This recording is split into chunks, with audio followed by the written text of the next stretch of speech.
Do you see a sea change? Do you see, I mean, obviously we see Maxwell Frost, individuals like this who are younger, who are animated and motivated to run for office.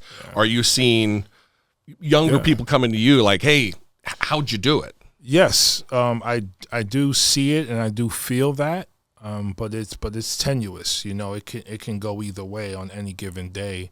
The fact that I'm sitting here talking to you is a miracle in that way. You know, Tell me about it. I mean, I didn't. Yeah, I mean, I never ran for any office in my life. You know, not even like, you know, class president. You know, I never ran for anything, and I chose to run for Congress. And I was inspired to do that because of AOC right down the street in the Bronx, because of the squad, right? So I was able to do that and beat a 31-year incumbent who was chair of the Foreign Affairs Committee, who was a very powerful person that had the backing of the entire establishment, and we were still able to win. So I tell that story all the time wherever I go because I want people to hear it. Yeah, you should. And I want them to be inspired by it, but I want them to understand that you don't have to run for office to bring transformational change to your community. You could do a variety of things.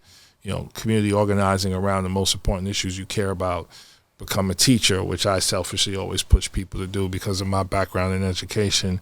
But there's so many things. I just want people to get activated and be inspired and believe in their individual and collective power to transform this country, because historically that's what has always happened. There's always been movements that have pushed, you know, elected officials to do the right thing when it comes to policy. And so that's what we want. That's what I think we're in the middle of right now, you know. And if I can even go with a timeline, you know, President Obama, even though a lot of his policies I didn't agree with, to see a black man run for president and win, that was impactful for me and a lot of other men of color, I'm sure.